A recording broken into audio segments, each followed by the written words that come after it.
Good morning. DebV here. I'm going to give you a peek at my quilt.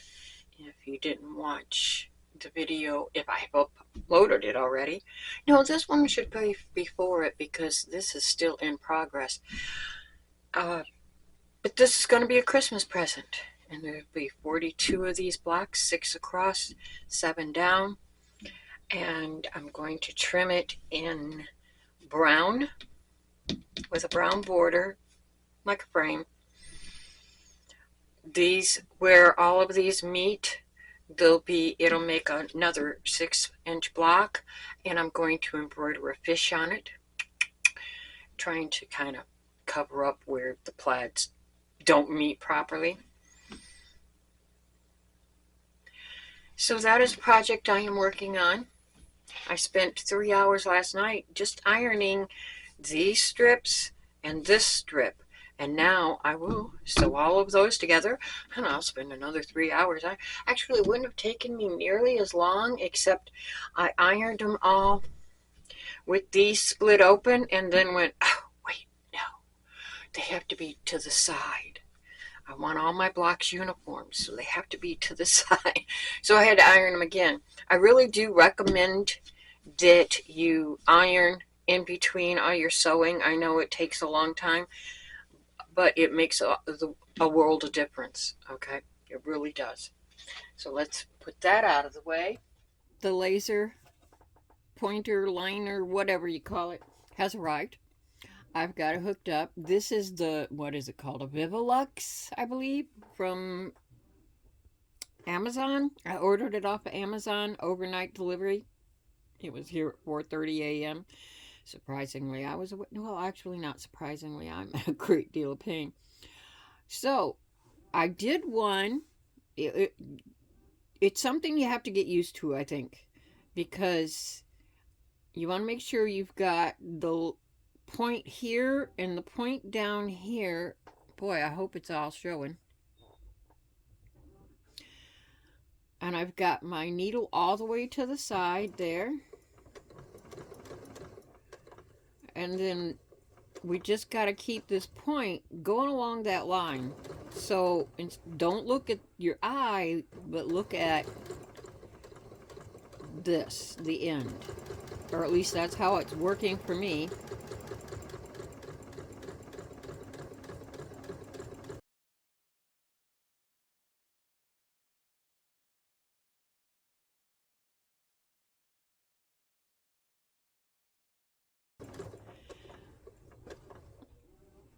I think it's a matter of getting used to it. I just want to make sure those points meet here and the points meet here, and then I can put it in and go.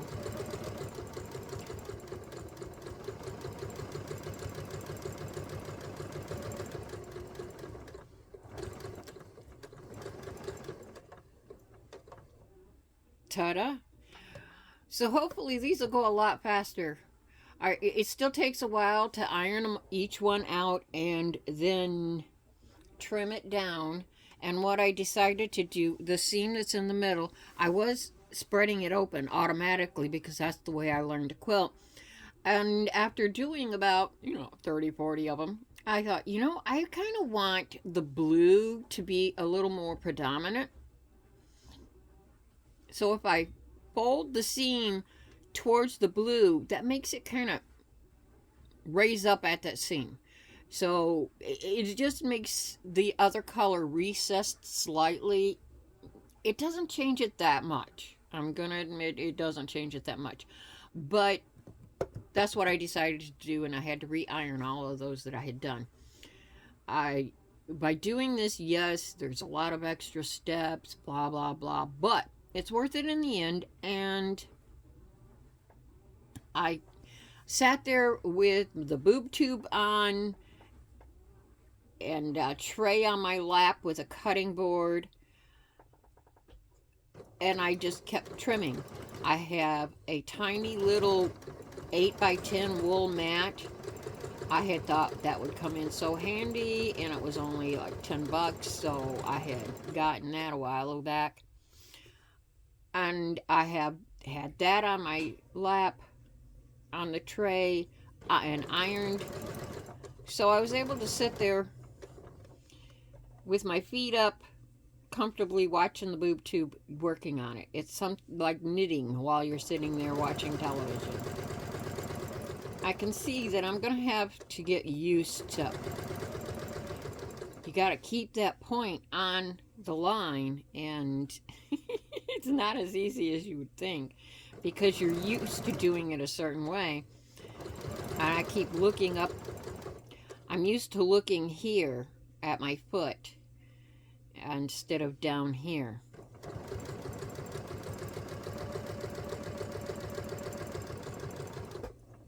So I'm going to finish all of these and we'll be on to our next step. When you iron these open, because they're on a diagonal, they're on a bias and they will stretch.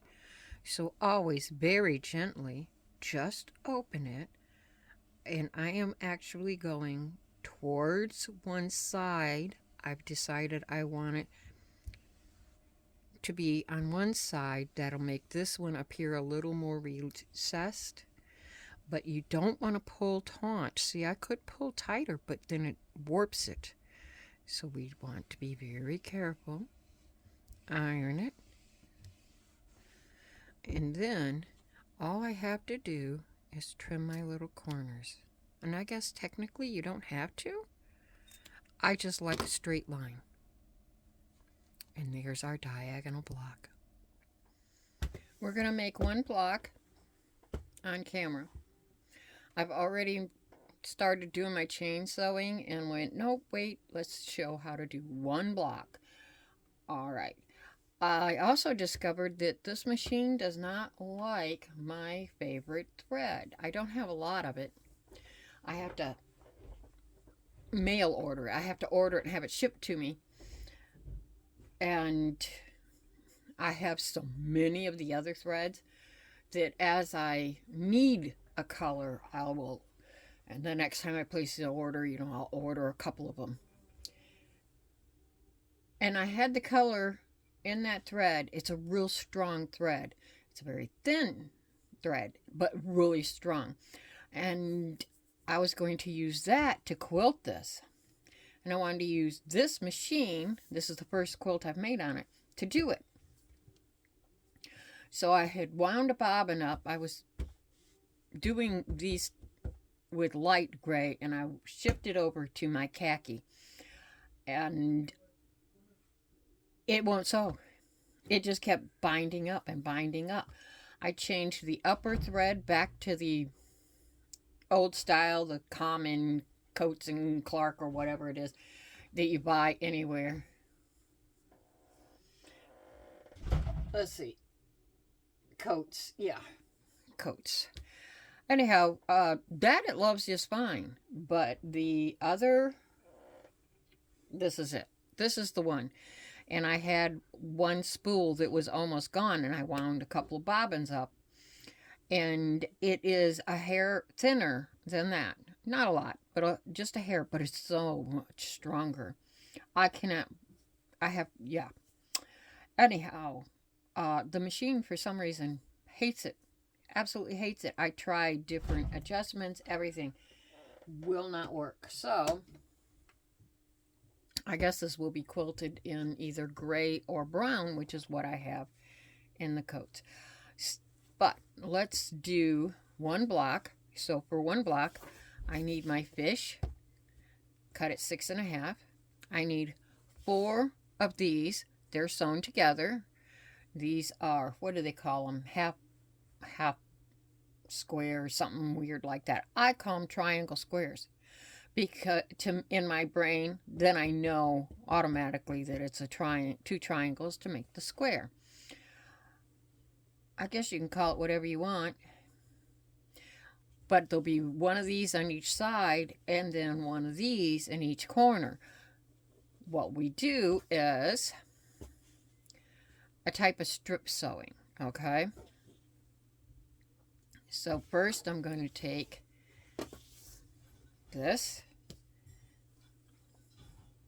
and I'm going to match up my plaid corners to that, I've got my 1/4-inch foot on. It has a tiny little flange here. And on this machine, if I hit 4, it puts it automatically to where it needs to be, which on this machine, it goes over to 8.3. I can see it on the screen.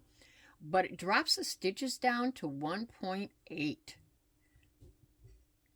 for the length of the stitch, which is very close together. But I'm not going to change it. I'm okay with that.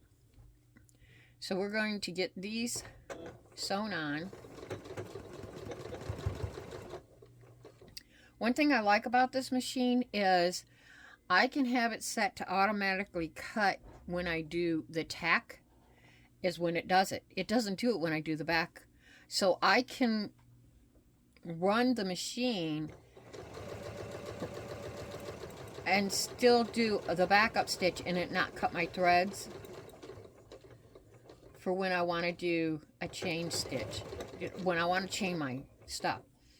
So there's going to be one on the top and one on the bottom. So I'm going to go ahead and chain these together.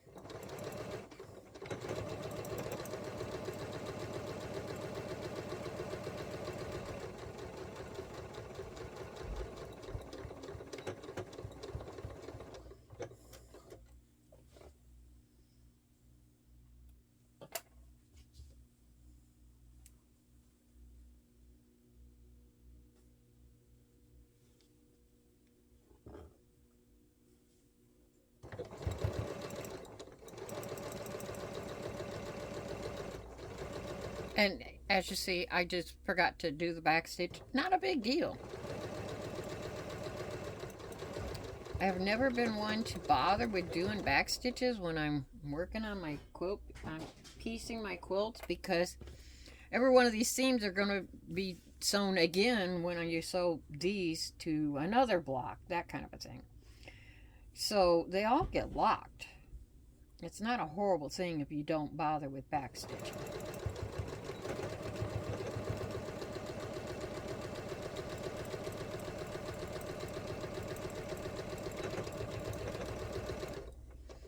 Now those are together.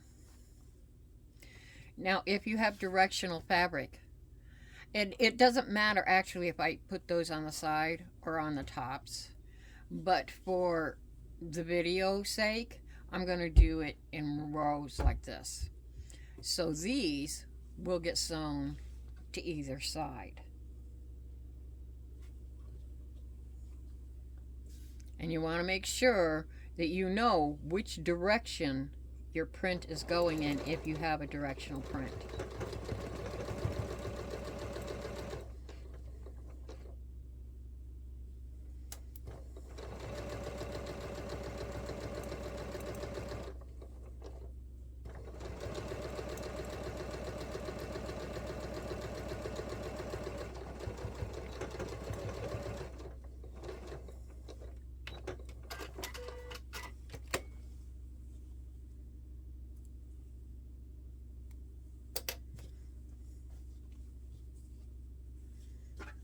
Now we need the other side of this.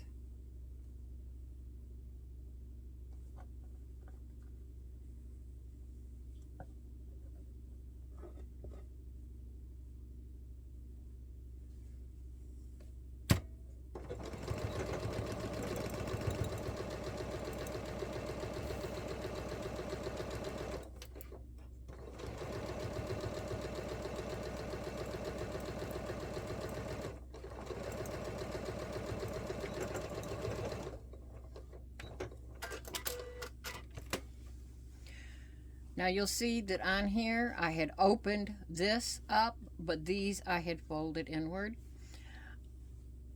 I didn't want one side to have a bulk.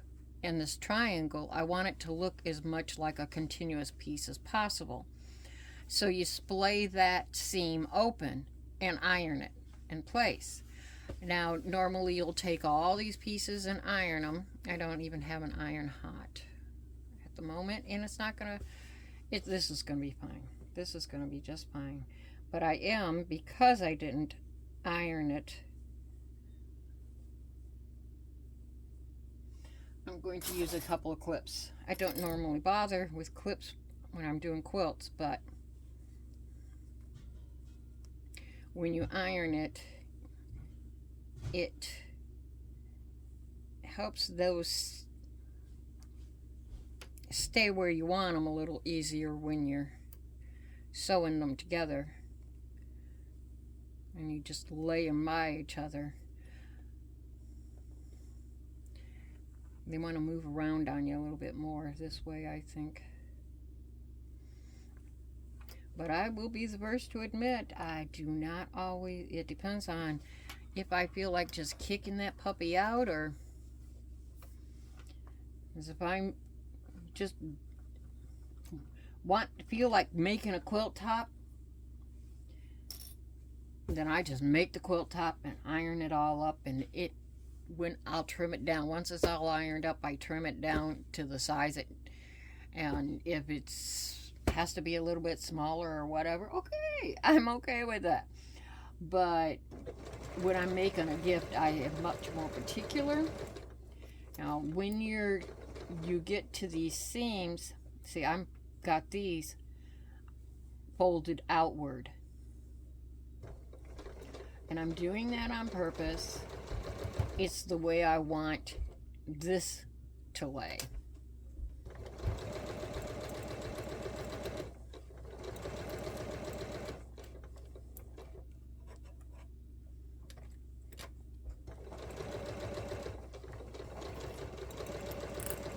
I may have to go back and go and get my other machine to finish this quilt with, because I can't use the thread I want to use, and I don't know that I want that dark brown, and that's, I don't know. I guess we'll just wait and see, huh? Oops, didn't trim it.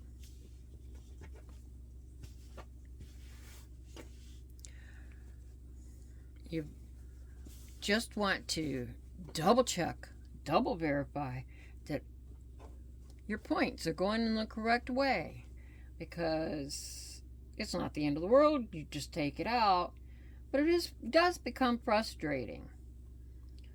And when we get frustrated, we are less apt to finish our project. So, an extra look-see at this point in time.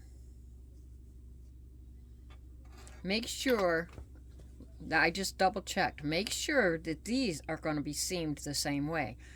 I didn't splay it open. I folded it in towards the fishies. So I have to make sure this one is also.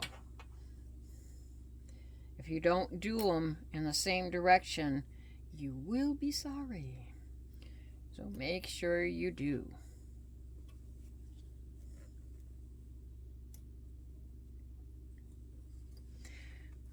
This way I know that those seams, it should meet up just fine at those spots.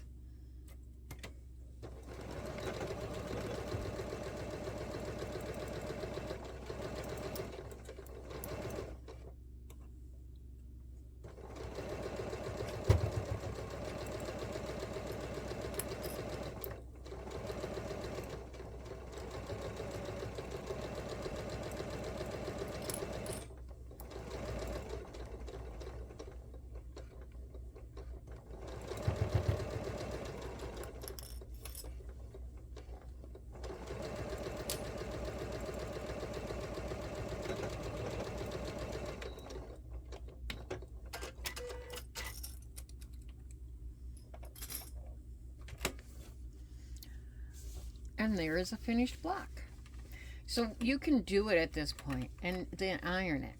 One nice thing about doing it, sewing it all together and then ironing those, you've already made your decision on this. If I ironed it and then got here and went, oh wait, I folded that the wrong way, it's going to fight me more so. So that's one nice thing, because I do get myself screwed up and messed up sometimes. But this will all be ironed with these seams in towards the fishies. Black, the darker colors will recede in a quilt. So this is the lightest color, and these are going to meet 4 corners. And because it's plaid, it's going to be obvious that it's 4 pieces. It's just going to happen.